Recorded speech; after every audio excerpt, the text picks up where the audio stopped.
Welcome back to another great episode of Comfortable Being Uncomfortable. I have my next guest with me, Kirsten Rudberg. Is that correct? Perfect. Oh, good. So I'm really bad with names, so I'm pretty stoked that I got this one probably somewhat right. So thank you for bearing with me on that one. Kirsten, well, thank you so much for being on today. We have some great topics to talk about. But first off, how are you doing? How's life treating you? How's things going for you this lovely spring day? Oh gosh, well, I'm in Santa Fe, New Mexico right now, and I'm here packing up my life because I'm having to move closer to my family. Both my parents aren't doing well, and it's the time of life where I need to be closer to them. They live outside Chicago. So I'm basically, running around with like a chicken with my head cut off, packing everything up, getting ready to move most of my stuff back home. So yeah. But mostly I'm great. Wow. Yeah. Good. Are you going to do that like a drive from New Mexico to that area? Yeah. My sister is actually flying down at the end of the month and is going to either drive the car or the truck. I'm going to drive either the car or the truck. And then I'm basically going to deposit my entire life in my mom's garage and then start looking for a place to live. So yeah, complete life change. I mean, I do love Santa Fe desperately. I've lived here for about 8 years, but it's just things are calling me. I have to be more attentive to my family.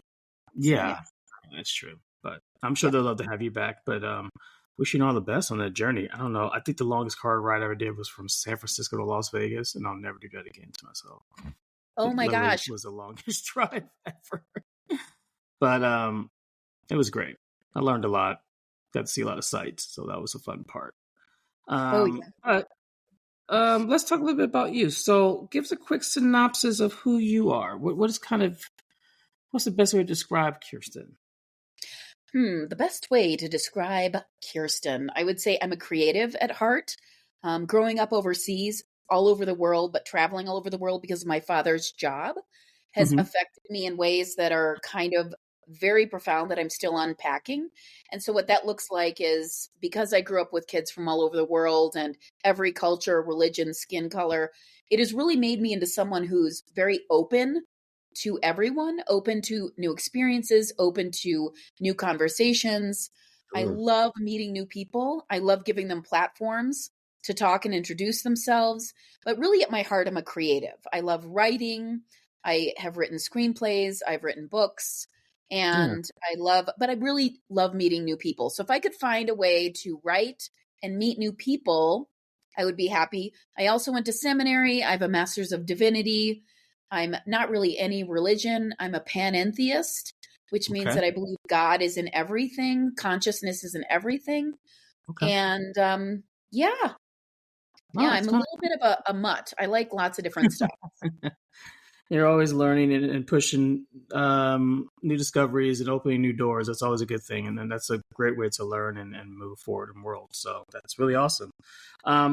Divinity at its best, how did you come to this path of getting involved in divinity and getting licensed? And what was it? Because a calling for you, or how did that kind of transpire itself?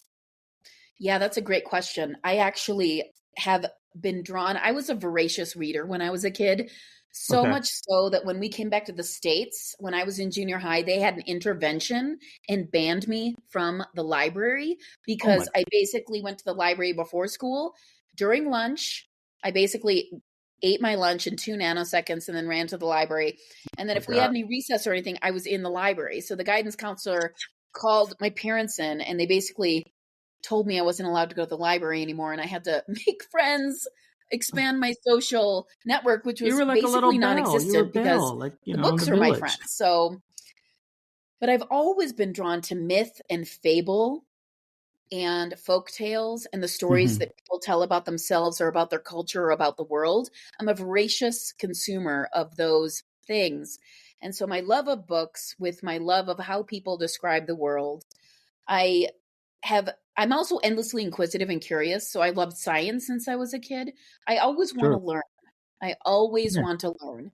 And I dated a gentleman who, he's Catholic, but he had a wall of books about Catholicism. I would devour the books on his bookshelf. And one day I was listening to a radio show on NPR, and they were talking about a subject. They had a rabbi, a priest, and then I would say Protestant pastor, and they were discussing the subject. And I just experienced the most overwhelming feeling of envy and jealousy that they Well, were getting to talk about this subject, and everyone was listening to each other with such attention, and it was just this incredibly potent conversation. And I thought, oh my God, that's what I want to do. I want to be a part of these conversations. And so I went to a very liberal seminary, Iliff School of Theology in Denver, mm, and everything from intro to Islam, which was really fun for me because I grew up over there, to Buddhism, to body and sexuality in the Hebrew Bible, which was really fun and interesting. I wow. loved every second, and came out on the other side with a master's of divinity. And basically, from there, I got ordained in the Church of Universal Interfaith because, as I said, I don't prescribe to any certain religion. But this way I Sure. can be part of the conversation. I can be included. If anybody wants an interfaith minister, I'm it. That's amazing. Yeah. And it's so enlightenment. Cannot talk today. Enlightening. Enlightening. But you're able to really just kind of, and I think that's something that we forget sometimes as people and as a society, that you're right, God does come in different ways. It's how you interpret your level of faith and how you approach it. It is not necessarily a wrong way of doing that. But I think we've had so much hate and so much negativity where it's like it has to be one God and one way. And it's like, but that's, we've seen through history, it's not the way. God's been represented in different ways, different cultures of people, you Yeah, know? So that's so great that absolutely. really talk about that in that way. That's amazing for some people. And not to say that, if you feel some way about your God, you feel some way about your God. But, that's not knock to the person for how they want to, represent themselves and how they want to see their faith. Because everyone's going through their life having faith any way that they feel is best for them. Yeah, And that's how it should be. absolutely. I'd Yeah, say, you know. I totally agree. Far be it for me to tell anyone how they should approach that energy or that source. Yeah. That's for me, it's the height of hubris. Like there's Mm, no humility in that, in no. being that way, me telling other people how they should approach God or access God or be in relationship with God. Yeah. And so I 100% believe that this world would be so boring if that generative force, that creative force, suddenly one day said, "Oh yeah, no, there's only this one way.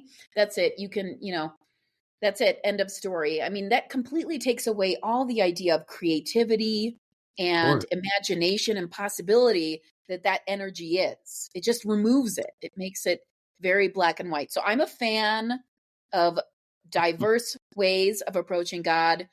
The more beautiful this world will become. It's very true. I love that. The diverse way of approaching God. I love that. But how do we as people learn to adapt to things that we fear or don't understand? When it comes to divinity, I think we just kind of talked about this a little bit.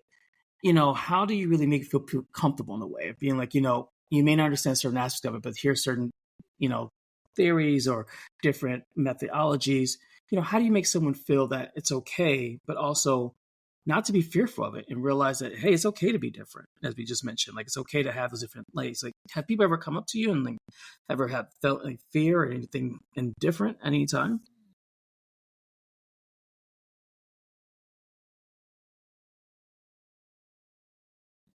I would say I'm kind of an open book. And so if someone's going to approach me and see me and Mm-hmm. say, who's that person over there? First of all, I'm always laughing and I always have a huge smile on my face.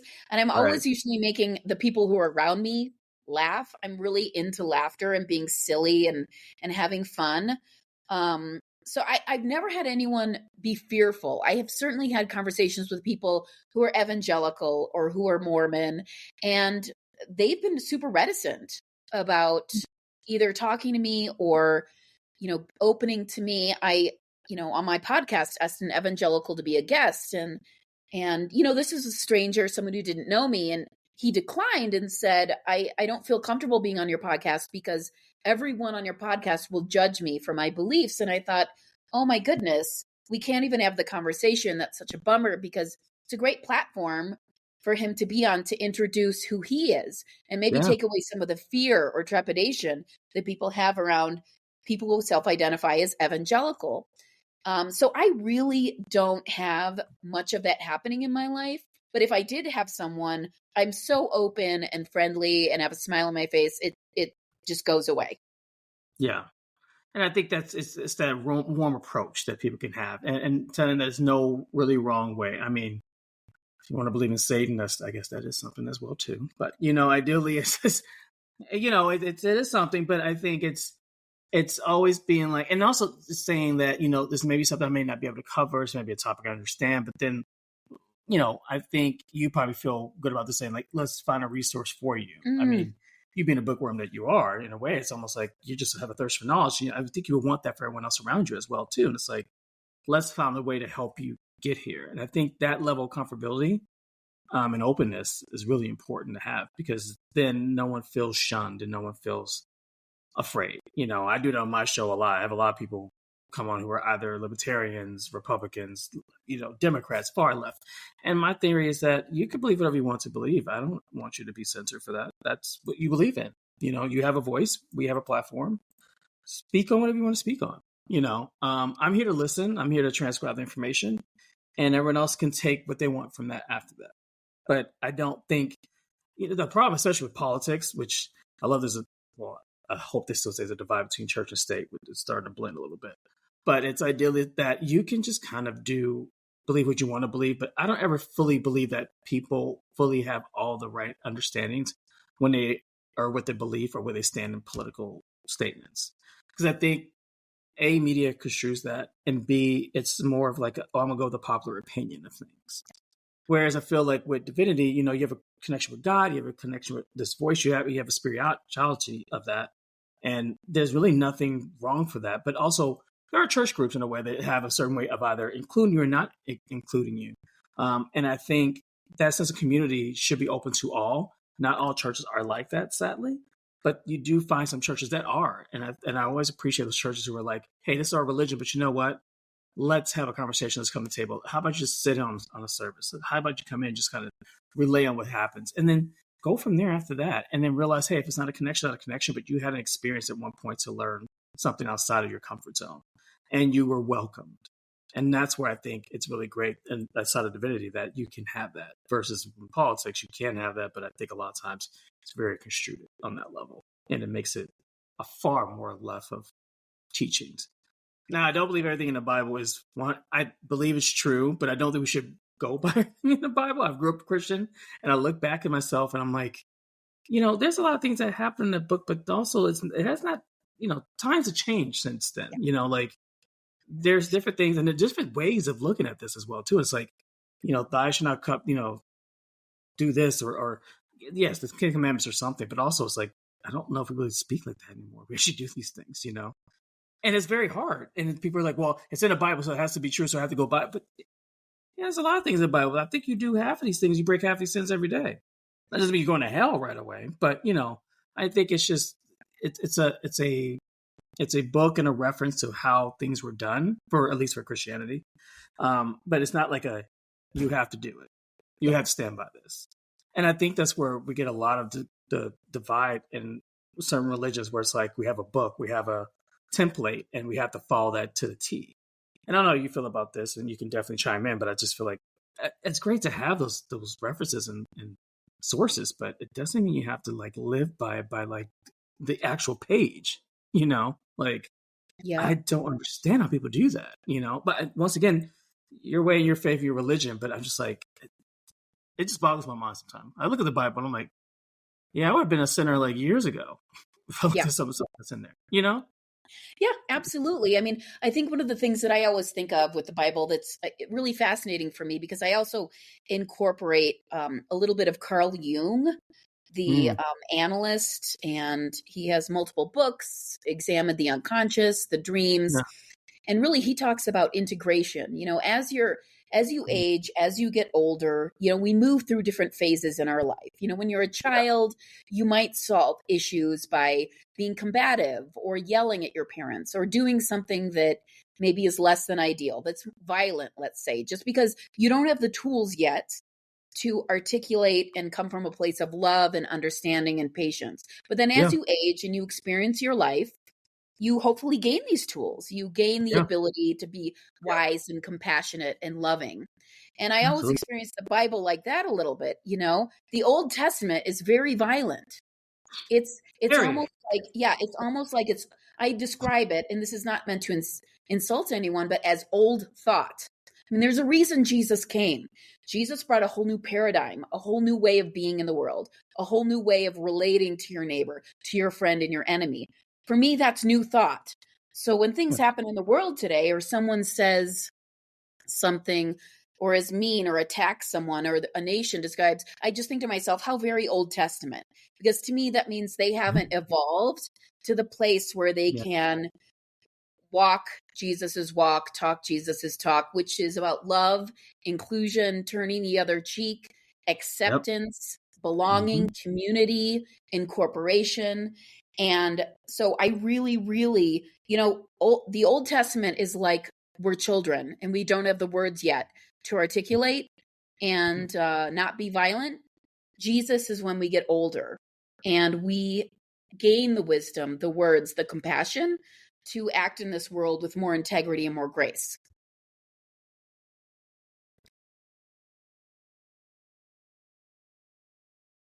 Wow. No wonder you're good at what you do. I like that. That was really good. I love that. Uh, Tell me a little bit about your experience growing up overseas and growing up in the Midwest, because I'm pretty sure that was a huge change for you. Like Yeah, it was seeing that. horrifying. It was horrifying. In more ways than one.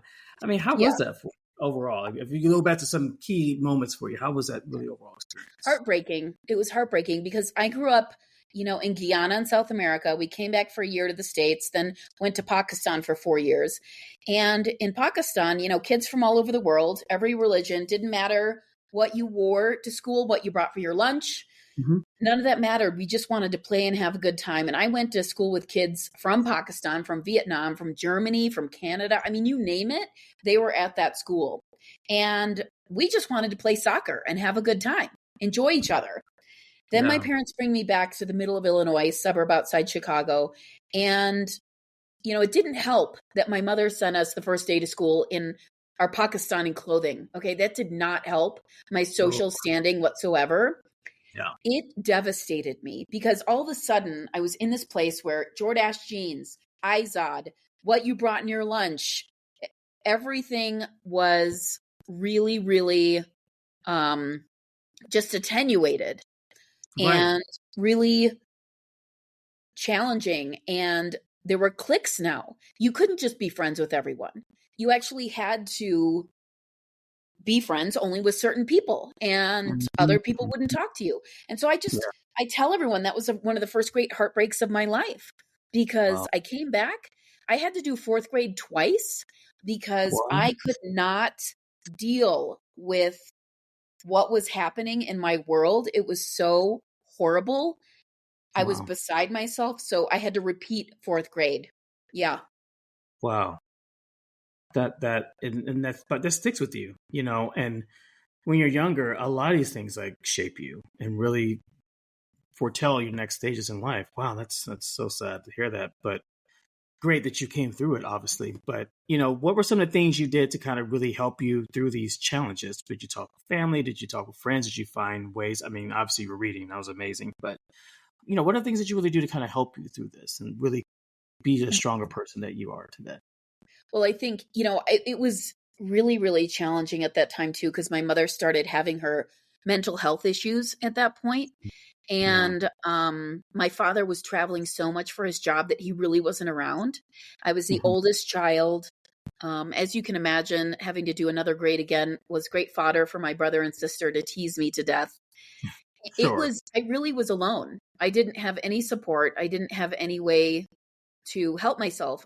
That's why I probably got addicted to books and reading, because I could escape the world for a while. Yeah. And just be in this, have an adventure or travel to outer space or whatever that looks like. But then I Right. also joined, I think my mom knew I was struggling. She helped me join a soccer team. So I was played soccer for a long time. So Wow. yeah, That's yeah. great. I still don't understand soccer to this day, but I think it's an amazing thing that everyone, well, nowadays, I think everyone's starting to enjoy soccer a lot more. I'm sorry, football, Yeah. out there to people, but that's amazing. And then obviously it probably got better for you through your teenage years. And now, how long did you stay in Illinois? Did you stay there up and through your college and high Yeah. school and everything? Okay. Yeah, I went to Champaign-Urbana, University of Oh, Illinois for college, and then I graduated and worked in a corporation for a couple of years, 2.5 years. But then they had the annual event where they honored everybody who had been at the corporation for, you know, 2 years, 5 years, 10 years, 15, yeah. 20, and they had all these flashing giant jumbo screen of their faces and stuff. And I was at this event and I started not being able to breathe. And I thought to myself, this cannot be my life. I I can't do this. And that was the moment I made the decision. I'm leaving, I'm moving, I'm going to go out and have adventures. End of Wow. story. Like I'm going to have a life where I might be challenging and difficult, but I'm not doing this. That's amazing. Yeah, it was almost your aha moment in a way, and some people have that, and people think that's always a bad thing, but it's really not because some people do so much better and find their second calling in life and do so much greatness in the world and greatness for themselves, and really are probably better people in the end. And not to say anything's wrong with corporate America. If you want to do what you want to do, there's nothing wrong with that. But I had a friend tell me the same thing. She says she went to the office one day and she worked like in a basic corporate Mhm. place.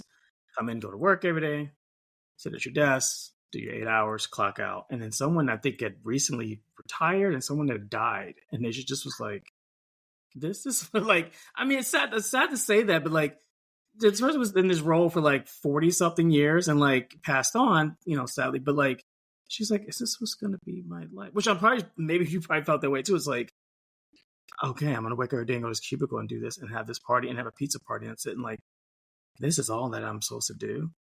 And she had to change it. And she left, started her own business, and she's never been happier. I mean, Oh, obviously, like I good. said, there's struggles and there's ups and downs, but she started her own food truck business. Her and her husband do it together. She's just thriving, and I've seen her be so much more happier than where she was before. And that tells me it's like it's never too late. It's never too late to go and find your passion and go out and do things and make great things happen for yourself. You know, so I always say that's such a good thing to hear that from people. I'm very scared though, because like I've only done that maybe 2 or 3 times in my life. And I think the one time I did is when I finally went over to Europe and back in actually it wasn't until 2021. So I was into my mid 30s. So I left the country. And then I just said, something has to change. At some point I was like, something's got to change. And I had to just like keep pushing myself to learn. And I was so nervous. I was like, please let me be such an annoying American and like everyone hates me when I go over here. And I was like, but I learned so much when I was over there, and I ended up meeting my current partner now, and I ended up making friends from around the world. And as you said earlier too, and maybe reverse for me, it's like, wow, the things that I learned growing up in America, now I go across the world, I'm like, this is more shit out there. Well, stuff going on where you're just like, what have I been missing out on? There's so much, yeah, there's so much beauty in the world that we're all missing. I mean, quite Yeah. honestly, like astonishing, astonishing beauty, and whether it's art or architecture or even Hmm. other human beings or a lake or a hillside or a temple. I mean, there is so much gorgeousness in the world. And Yeah. I think the people that don't travel and put themselves in uncomfortable places, they do a Mm. huge disservice to themselves. Absolutely. Yeah, I really do. And I always tell people, they're like, oh, you get to travel the world. It's so easy. It's fun. It's like, no, it's not easy. It's not inexpensive either. But it's like, sometimes you just have to like really tell yourself, okay, I'm going to make this happen. I'm going to save it for, I'm going to make this true. And then really just go for it and just kind of challenge yourself.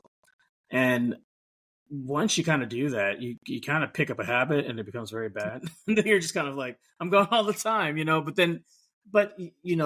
just have to set limitations for yourself. And it can be something small. I always tell people too, in your own backyard. One of the things I think I did when I got back from Europe, I was like, I haven't been to certain places in the Midwest.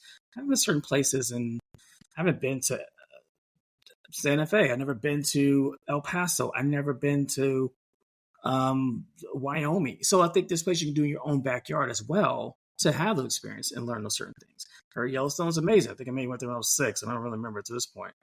But like, I live on the Northeast, and it's like there's so much culture and art here. So I might as well just go up and down 95 and see what's here. So you can even do it in your own backyard. So I always highly tell people, yes, going across the world is a lot better. It's awesome. It's great. But if you don't have that the luxury to do that right now, just go somewhere outside of your neighborhood. Maybe go to California. Maybe go to Wyoming. Go to Utah. Somewhere different, within your own country. And you'll still see how different things could be. But also, you still get a level of learning that you just maybe never think about. Which I always 100%. Yep. Yep. Look at both sides. Both sides. Either way. Yep. And not be a stubborn New Yorker, which I've learned. I've done that a couple of times, but I've gotten better over the years. I'm like, you don't have Ubers? You don't have Uber Eats late at night? Like, what am I supposed to do to myself? What am I, and they're like, oh no, Aunt Nan cooks that late. You're like, wait, well, Aunt Nan went to bed. What am I supposed to do now? I'm starved to that. But, you learn different things. You go to different places in the end. But that's really great. I love this one. Morals you live by and stand by to this day. I'd love to know what those are for you. Well, it's probably a lot, but like maybe pick the top 3 you really stand by. Okay. Well, I don't know if this is a moral, but I talk about inclusion. So bringing people in is highly important to me. I use the analogy of a sandbox. When you're a kid and you're playing in the sandbox, it's the best because you can get all dirty and gross. Nobody cares. Yep. I want to invite everyone to the sandbox for whatever conversation or play or fun that we can have. So inclusion, absolutely. Because I do think one of the things that's a sickness in our society and our world is a lot of people are missing belonging and feel like they don't belong. They don't have community. So that is the most important thing for me is to invite everyone in. Because even if you might disagree with someone on their politics or what have you, they have something to tell you. They have something to share, something to contribute. So that's number 1. Okay. Second is read as many books as possible. I don't think that's a moral, but I do think, if for example, you can't travel all the time or you can't go, I don't know if I'm ever going to get to Australia, but I read Bruce Chatwin's song lines, and that helped me to understand Aboriginal culture and the song lines that they have over there. So if you can't travel or you don't have enough money or whatever, you can visit and go out into the world. Of course, you can use the internet and Netflix, of course. I love this line, the internet. The internet. But books, read as many books as possible because you can travel and have adventures right where you are at. And you can also discover other people, other authors, other ways of looking at the world. And then the third one is curiosity. Be endlessly curious. I have loved science since I was a kid. I think part of the reason I was addicted to books is because I love to learn. It's almost like this thing that I can't control. I love learning so much. Yeah. So between reading science magazines and then, majoring in English in college, and I'm endlessly curious about the world, learning, finding out new things, discovering new things, curiosity. Yes. Yeah. And it didn't kill the cat, or did it kill the cat? I never understand what that thing Sometimes it does. It's like, is it a good thing? Well, I guess it's a safe level. Let's say a safe level of curiosity to do. I don't think you should be going doing things that you probably shouldn't be doing, or doing things that are death-defying that you should not be doing. Right. Yes. No. I mean, I'd be curious to know what it's like to rob a bank. I don't think you should do it, and I don't think the repercussions of what comes out of doing that are great. So probably not that level of curiosity, but I understand where you're coming from with that. Yeah. Like, definitely great to have that. Wow, those are good ones. God, I don't know if I could match that. I think mine would definitely be listening. I think we don't listen enough in this world today. I don't think we don't sit back and just take in. We're so, not everyone, but most people are very, and not, maybe back when I was younger, are very defensive and very just like, oh, I know everything. I have this, and I have it in the bag. I think some of your parents probably tell you as you grow up. And Yeah. I'm hearing my mom in my ear right now. But it's like just sit back and listen sometimes. And not to say that everything you hear is correct. Yeah. That's the other thing I want to say. Not everything you're going to hear is correct. It may not be something you're going to be adhere to. It may be something you care about. But just take the time to listen. And then make your own decision after that. Because if you try to do anything before that, you're just literally leaving out a good chunk of getting a chance to really, as you mentioned earlier, get to know someone else or talk to someone else. So Yeah. I say listening is definitely number one. My second one is learn to be empathetic. I think we're not very empathetic as people anymore. I think we used to be. I think that was a good trait to have. But I think nowadays we are not really good at that and understanding the human aspect of what it is to be a human today. And I would think after COVID, I would just like to think in my mind that maybe we would have gotten a little better about that. And maybe some people have, and I have seen that in some, but it's not to the level it should be because we're still at war with one another and we're still causing more injustice and we're causing more issues because we probably don't listen and we're not being empathetic. And my third one would be, oh, that's a good one. My third one would be to be ambitious. Okay. And I say that only because I think it's best to always strive for something. As you know, for you, it's learning, it's pushing your boundaries and doing something. But I feel like with ambition, you're never going to be able to sit still, but you're also going to always want to push the boundaries and learn something and move forward and either create something or do something amazing and great. So I say always have ambition. And I think you'll always find some level of happiness in whatever you do. I love that. I wanted to just point out that I think that if we all more deeply listen to each other, we would have more empathy for each other. So if you cultivate the ability to deeply listen, to fully be present with someone, then it would naturally lead to the second that you were talking about, empathy. Look at that. I'm combining them all together. It's like a world wizard in my head. Let's talk a little bit about your writing career. I'm really excited about this. So now I think you mentioned to me that you had what's the proper way of saying it? Like Peter Rabbit books. Were you rewriting them or you were writing them? Like what was that process or how did you come to for that?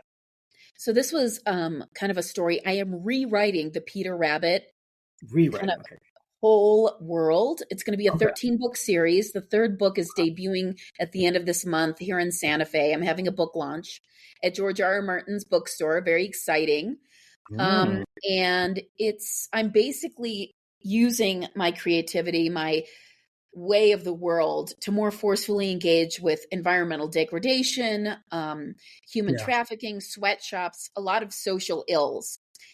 And so the first book, A Tale of Two Rabbits, has a skinned rabbit on the cover of it. So these books are not for kids. It's a more aggressive retelling that I wanted to be more in the face of the reader, kind of illuminating and illustrating what's going on in our world that is detrimental, not only to animals, but to ourselves, to the environment. The second book is a rewrite of Squirrel Nutguns, and it's called The Nuts Guts. And it's more playful. It's more fun because squirrels are silly. Because I'm world building right now. And then the third one is called Boom Chicka Meow Meow, and it's about a cat that works in a sweatshop who oversees the mice who are creating the clothing for the people in the town. And gosh, I'd been thinking about this idea for about 10 years. I mean, it was just on my heart. And I didn't have the space and time nor the money to do any of this. Because, it costs a lot to hire illustrators. And then it costs a lot of money. And so during the pandemic, I sold my house in Portland, or right before the pandemic. So I got some nice money from that. And I just set down. I was just like, I'm going to get some of these creative things done, because I've been writing the stories for years, but I just didn't have the money to. So that's how I've gotten these first 3 out. And then, of course, my animated series, I had enough money to hire an animator and get that out and, record the actors and all of this stuff. So really, at the end of the day, for so much of this creative stuff, it does take money to get it out there. And I was just blessed enough and lucky enough that I made some money on my house in Portland, and it allowed me to do it. Finally Yeah, get it out into the world. So yeah. that's amazing. And what's the next installment? What's that book going to be about or foretell? The Boom Chicka Meow Meow. Oh Okay, yeah, it's yeah, is that the one you're talking about? yeah, uh-huh. Yeah. So it's basically from the point of the view of the cat. And I take little bits from the Beatrix Potter stories and incorporate them. So this is a rewrite of the Okay. Tailor of Gloucester. I'm probably saying it wrong. So Boom Chicka Meow Yeah, Meow yeah. Meow Meow is a rewrite of the Tailor of Gloucester. And I just, I'm world building. We've been in Squirrel Nutkin's world, in the wood with Peter Rabbit. Now we're in the town with the cat. And Wow.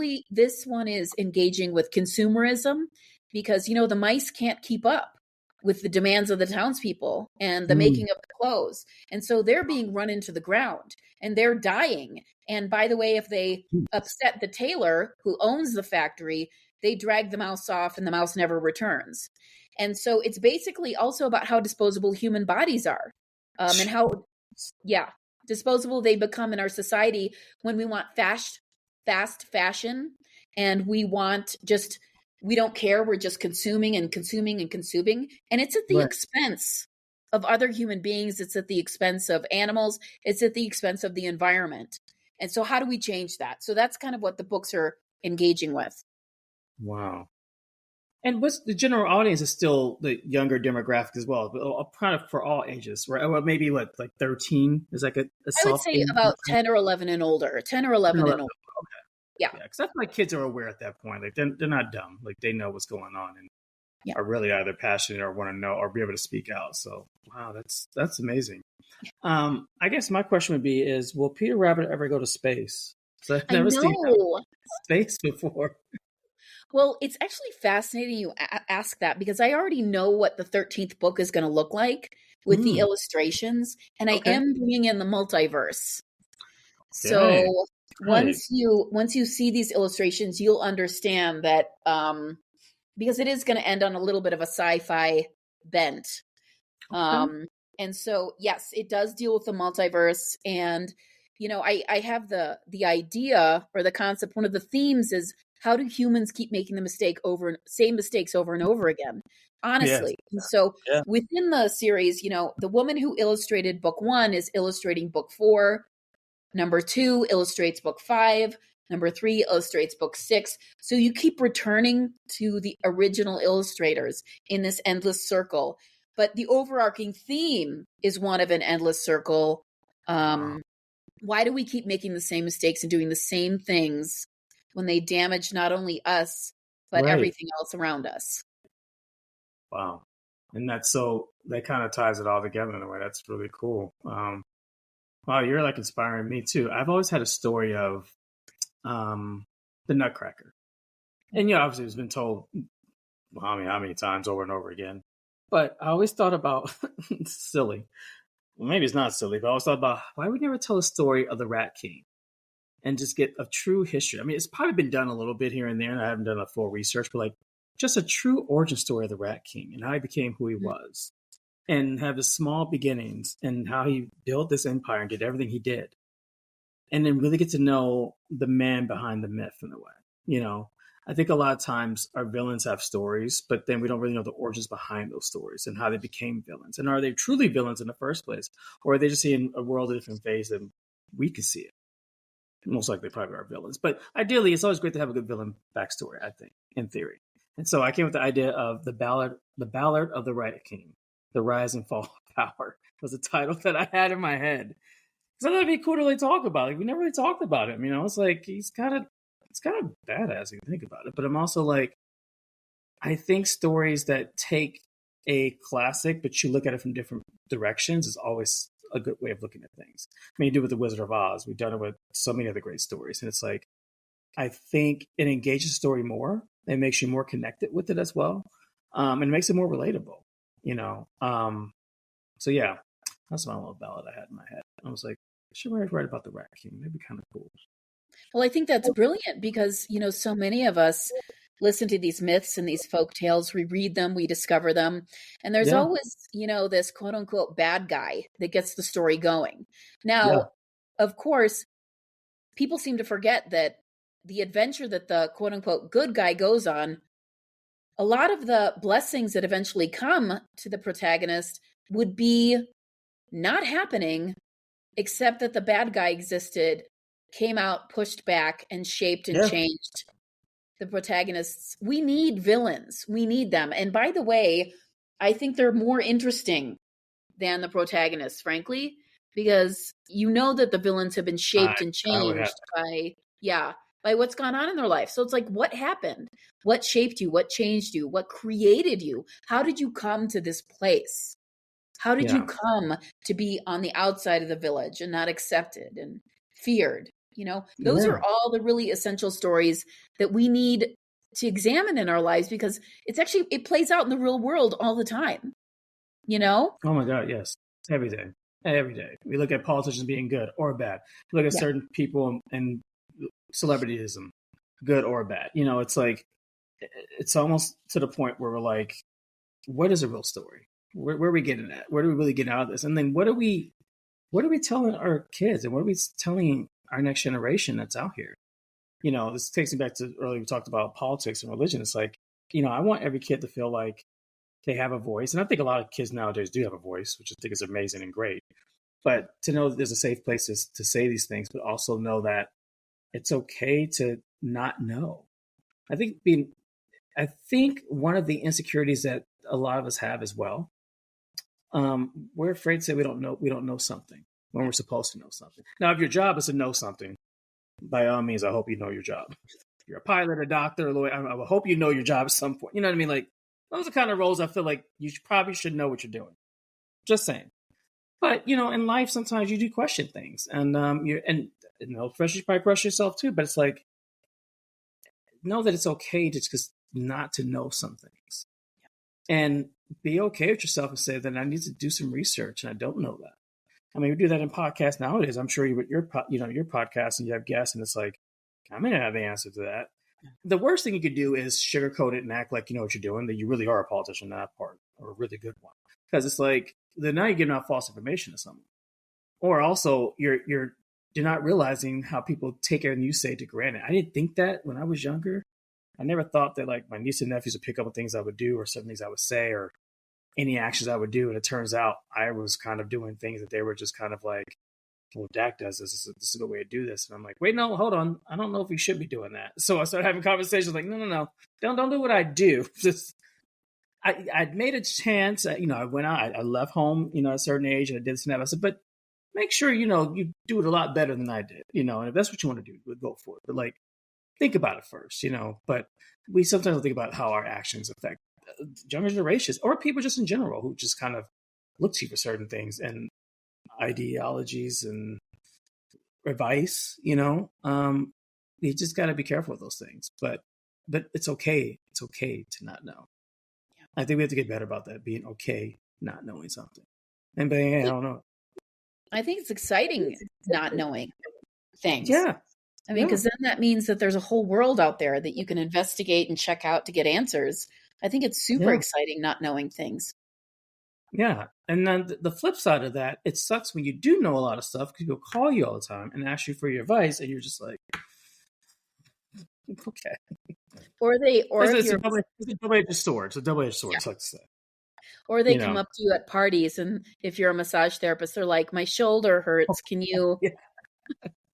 You're like my friend, she's a therapist, and I swear I try not to ever use her. I'm my own therapist, but I'm also like, let's pick her brain. I'm like, what happened in this? And I'm like, you know what? This girl's off work. Well, I'm asking her 100 million questions, but she likes to do it regardless. But I'm also like, no, I'm not going to use my friends for that. I'm not going to do that. But it's hard because at some point, you get comfortable around people you do trust who will really give you good advice, and you want to keep that. But it is a double-edged sword sometimes. Sometimes you're just like, I don't know. My mom still thinks I'm a banker. I mean, I do work in finance, but I'm not work at an actual retail bank. She still asks me questions, and I'm like, Mom, I haven't worked at a bank in almost 10 years. I don't know how things fully work anymore. You can actually tell her. They'll tell you exactly. She's like, well, you worked there like 10 years ago. I'm like, yes, Mom, you just mentioned it. 10 years ago. I don't know everything that goes on. But once again, once you have that knowledge, people just seem you always know it all the time. So it's like, where do you go from that? Wow.